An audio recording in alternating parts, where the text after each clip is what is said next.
Good morning बच्चों, मैं आप सभी को इस वर्ष का वार्षिक परीक्षा का हल बता रही हूँ। अव्ययीभाव समासस्य उदाहरणम् अस्ति प्रत्येकम्। नीलोत्पलं पदे कर्मधारय समासः अस्ति। देवपूजा पदस्य समास विग्रह देवस्य पूजा इति अस्ति। नद्यावेगः पदे यण् स्वर संधिः अस्ति। नदी आवेगः, इसमें ई को य हो गया है। दिगंबरः पदस्य संधि विच्छेदः दिक् अंबरः इति अस्ति। विसर्ग संधेः उदाहरणम् अस्ति मनोरथः, मनः रथः। प्रदत्त शब्दैः रिक्तस्थान पूर्तिं कुरुत। प्रभवति पदे प्र उपसर्गः अस्ति। दुर्लभः इत्यस्मिन् पदे दुर् उपसर्गः अस्ति। निर् उपसर्गयुक्तः पदः अस्ति निर्गच्छति। भजिष्यति पदे भज धातुः अस्ति। यजतु पदे यजतु यजताम यजन्तु इति लोट् लकारः अस्ति। अशोभे पदे उत्तमः पुरुषः अस्ति। युग्ममेलनं कुरुत। परितः अव्ययपदम् अस्ति। आनीय ल्यप् प्रत्ययः अस्ति। पठित्वा कत्वा प्रत्ययः अस्ति। प्रष्टुं ये तुमन प्रत्यय है, तुमन प्रत्ययः अस्ति। पठामि एकवचनं धातुरूपम् अस्ति। यथाशक्तिः यथा अव्ययपदम् अस्ति। अचिरं गृहं गच्छ वाक्ये अचिरम् अव्ययपदम् अस्ति। एकपदेन उत्तरं लिखत। करिपदस्य पर्यायपदं गजः अस्ति। करि का अर्थ होता है हस्ती, गजः हाथी। क्रमेलकः पदस्य पर्यायपदम् उष्ट्रः अस्ति। उष्ट्रः अर्थात् ऊंट। सत्यं पदस्य विलोम पदम् अस्ति असत्यम्। आसक्तं पदस्य विलोम पदम् अस्ति अनासक्तम्, जो किसी में आसक्त नहीं है। रघुवंशिनः अन्ते केन तनुं त्यजन्ति। तनुं शरीरम्, इसका उत्तर होगा रघुवंशिनः अन्ते योगेन तनुं त्यजन्ति। कः तुरीयाश्रम सेवी अस्ति। उत्तरः सन्यासी तुरीयाश्रम सेवी अस्ति। कः वह्नौ प्रवेशं निश्चितवान्। किसने वह्नि में प्रवेश करने का निश्चय किया है। उत्तरः मुञ्जः। मुञ्जः वह्नौ प्रवेशं निश्चितवान्। शुद्ध वाक्यानां समक्षम् आम्, अशुद्ध वाक्यानां समक्षं न इति लिखत। कठोरैः भाषणैः इत्यत्र कठोरैः विशेषण पदम् अस्ति। कठोरैः यह विशेषण है आम। कपटी सन्यासिन इत्यत्र कपटी विशेष्य पदम् अस्ति। इसमें सन्यासिन यह विशेष्य पद है और कपटी यह विशेषण है, तो यह न होगा। माननीयः दिलीपः इत्यत्र दिलीपः विशेषण पदम् अस्ति, यह भी न होगा। इसमें माननीयः यह विशेषण है और दिलीपः विशेष्य है। ज्योतिः शास्त्र पारंगत पंडितः इत्यत्र पंडितम् विशेष्य पदम् अस्ति। पंडितः यह विशेष्य पद है, आम होगा। स्वाहा योगे चतुर्थी विभक्तिः भवति। अलम स्वस्ति स्वाहा स्वधा योगे चतुर्थी विभक्ति अस्ति, ये भी सही है, इसमें भी आम होगा। अपादान कारके सप्तमी विभक्ति भवति। अपादान कारक में पंचमी होती है, सप्तमी नहीं होती है, इसमें न होगा। इसके बाद में प्रश्न 6 से एक वाक्य के उत्तर हैं। कस्याः रक्षार्थं पत्न्याः सहयोगः अनिवार्यः अस्ति। लक्ष्म्याः रक्षार्थं पत्न्याः सहयोगः अनिवार्यः अस्ति। आचार्यस्य कीदृशानि कर्माणि सेवितव्यानि। आचार्यस्य यानि अनवद्यानि कर्माणि तानि सेवितव्यानि।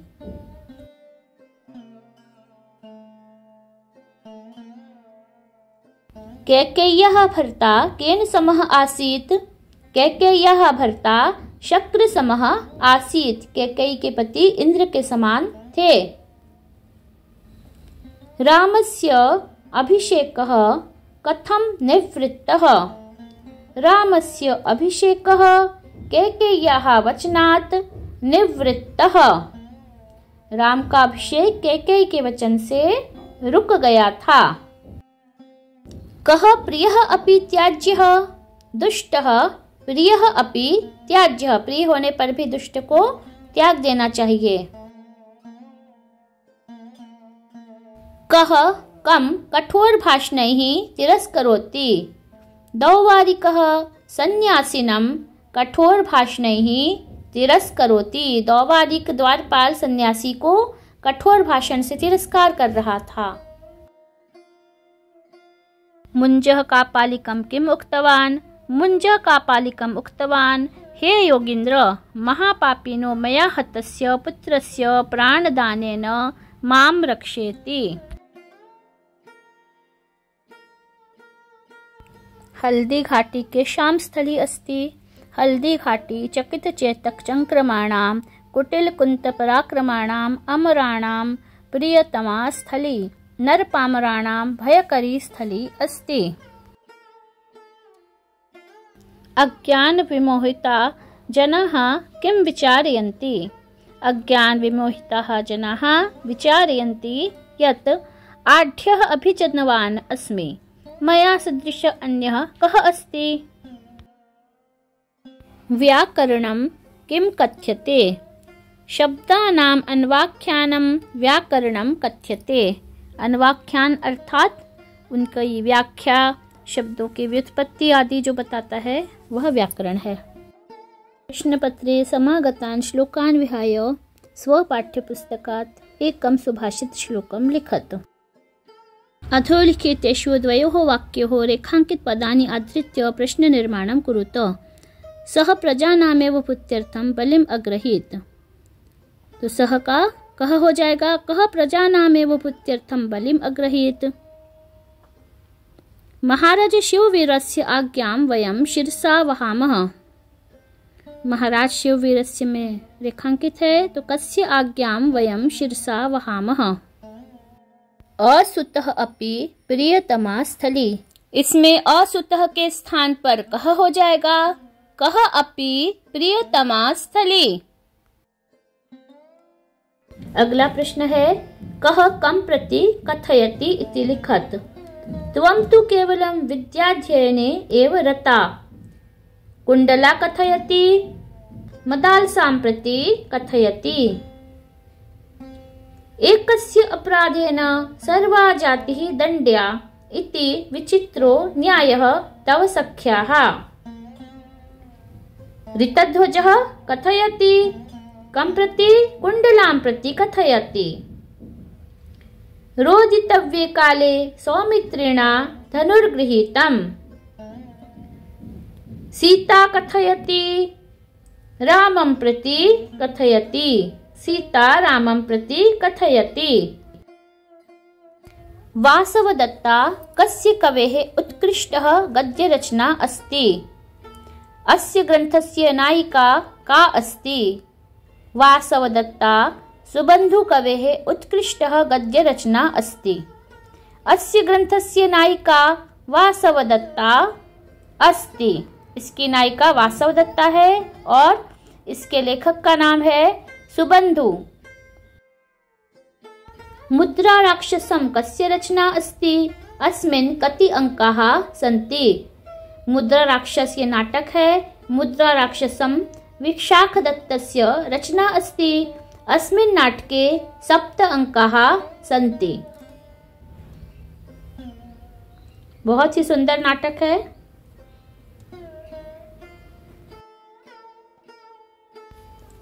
नलचम्पूः कस्य रचना अस्ति? अस्मिन् काव्ये कति उच्छ्वासाः सन्ति? नलचम्पूः त्रिविक्रमभट्टस्य रचना अस्ति। अस्मिन् काव्ये सप्त उच्छ्वासाः सन्ति। ये एक चंपू काव्य है, नल चंपू नाम से ही समझ में आ रहा है। रघुवंशीय महाकाव्यं कस्य रचना अस्ति? अस्मिन् कति सर्गाः सन्ति? रघुवंशीय महाकाव्यं महाकवि कालिदासस्य रचना अस्ति। अस्मिन् महाकाव्ये 29 सर्गाः सन्ति। इसके बाद में प्रश्न 16, 17 और 18 में गद्यांश, पद्यांश और नाट्यांश को पढ़ करके प्रश्नों के उत्तर लिखने हैं। ये मैंने प्रश्नों के उत्तर लिख लिए हैं। आप सभी प्रश्नों को अच्छी तरह से देख लीजिए।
प्रश्न 19 रिक्त स्थान पूर्तिं कुरुत।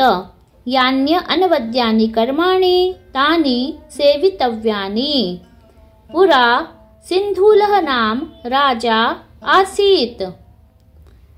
सः चिरं प्रजा पर्यपालयत्। वृद्धावस्थायां तस्य एकः पुत्रः अभवत्।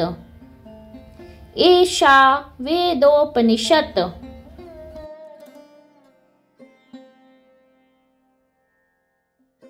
प्रश्न 20 अपठित गद्यांशं पठित्वा चतुर्णां प्रश्नानाम् उत्तराणि लिखत। 4 प्रश्नों के उत्तर लिखने हैं किसी भी।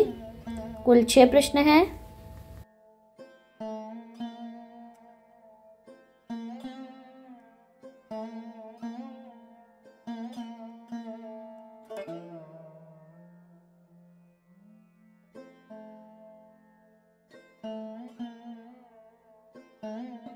प्रश्न 21 स्वस्य प्राचार्यस्य कृते अवकाशार्थम् एकम् आवेदनपत्रं लिखत अथवा मित्रं प्रति एकं पत्रं लिखत। प्रश्न 21 प्रदत्तैः शब्दैः अनुच्छेदलेखनं कुरुत। संवृत्ते किञ्चित् अन्धकारे भुशुण्डीं स्कन्धे निधाय निपुणं निरीक्षमाणः आगत प्रत्यागतं च विदधानः प्रतापदुर्गदौवारिकः कस्यापि पादक्षेपध्वनिनाम् अश्रोषित्। ततः स्थिरीभूय पुरतः पश्यन् सत्यपि दीपप्रकाशे कमप्य अनवलोकयन् गम्भीरस्वरेणैवम् अवादीत् कः कोऽत्र भोः कः कोऽत्र भोः इति। अथवा कानुच्छेद भोजविषयिणीम् इमां भविष्यवाणीं निशम्य मुञ्जो विच्छाय वदनो अभूत्। ततो राजा ब्राह्मणं सम्प्रेष्य निशीथे शयनम् आसाद्य व्यचिन्तयत्, यदि राजलक्ष्मीः भोजकुमारं गमिष्यति तदाहं जीवन्नपि मृतः। ततश्च अभुक्त एव सः एकाकी किमपि चिन्तयित्वा बङ्गदेशाधीश्वरं वत्सराजं समाकारितवान्। वत्सराजश्च रारानगरीं सम्प्राप्य राजानं प्रणिपत्योपविष्टः। प्रश्न 23 में किसी कवि का परिचय लिखना है। एकस्य कवेः परिचयं लिखत बाणभट्टः कालिदासः भारविः भवभूतिः। ये 4 अंक का है। जयतु संस्कृतं जयतु भारतम्, वंदे भारत मातरम।